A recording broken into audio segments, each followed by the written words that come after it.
I am talking about Jesus on this Good Friday. It's a Good Friday. It's all about Jesus. Hallelujah. Amen. Akapeana mfano wa baba ambaye aligawia mali kwa watoto wake. Yule baba kaisha yake na akapewa. Baada ya siku chache karibu mali karudi kwa baba. Unajua story hiyo. Nini siku isengewezu? Na sisi ndio tulikuwa tunalinganishwa na ile story. Na ile naye yule baba wa nyumba ile ni Mungu wa mbinguni.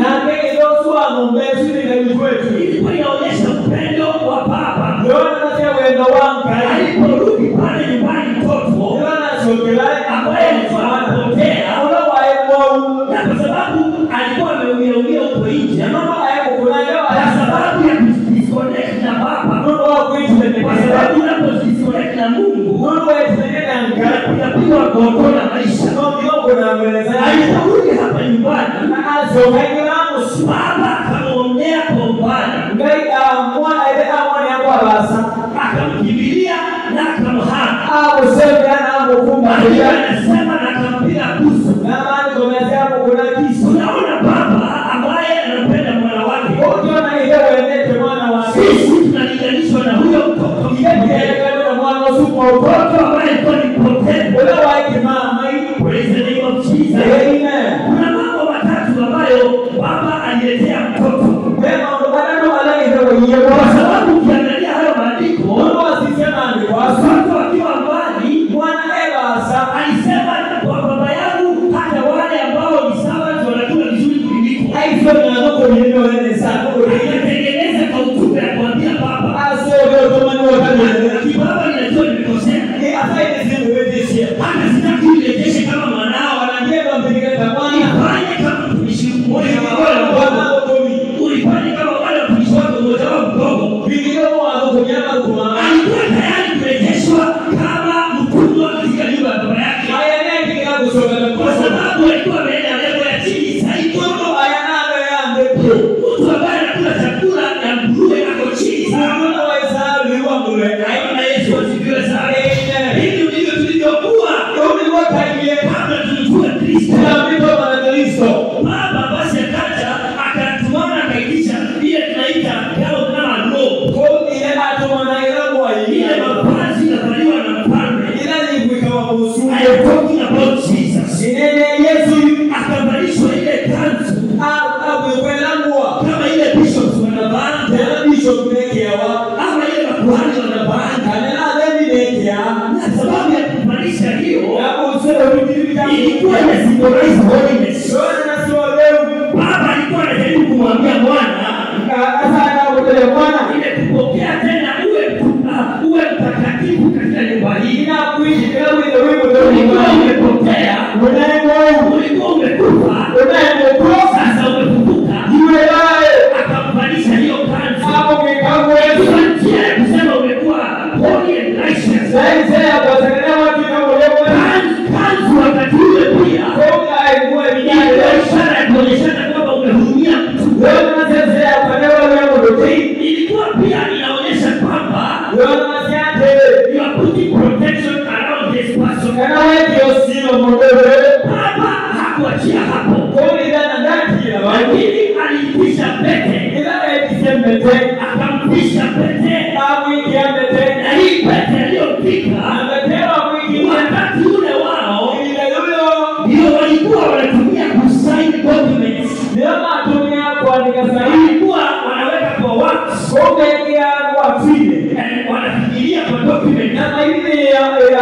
Ikiwa ni check wanaandika, leo tunasign check, wanaweka kwenye wax na wanasign hizo check. Baba akasema awekwe hiyo ring. Mtu ambaye alikuwa ameshakuwa kiangalika amerudi kwa baba. Baba amepatia signet ring. Anaweza kusign document on his behalf. Baba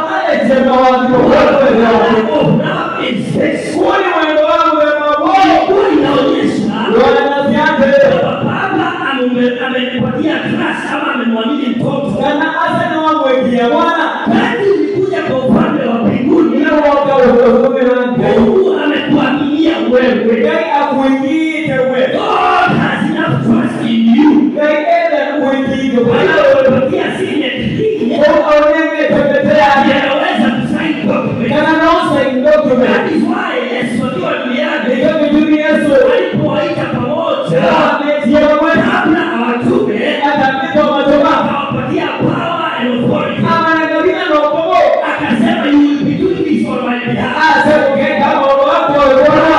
Akapatia mwana hiyo signature. Mungu mbele na Bwana mbele. Pia unaweza sign checks on my behalf. Asa naone ngale check kwa. Sign checks here today. No, no, no, Yes, na ilikuwa ni sign kwa checks na documents. wale ni check na document. Now you can do it for me. You know we the Bwana hapa. The Bible says that whatsoever things shall bind here on earth, it shall be bound in heaven. God has entrusted you.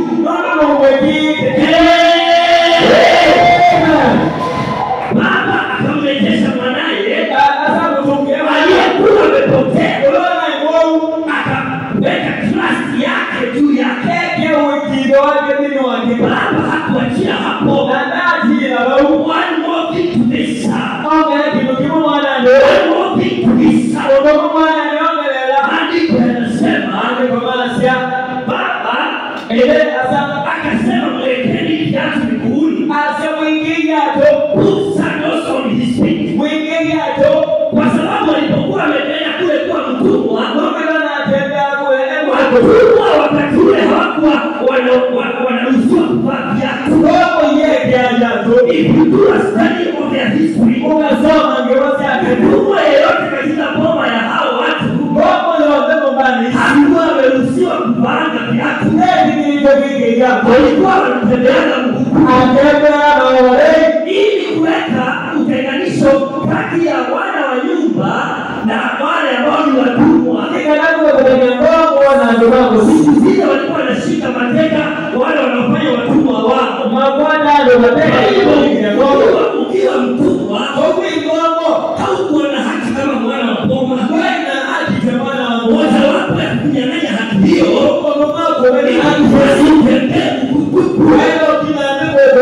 when the son came back home,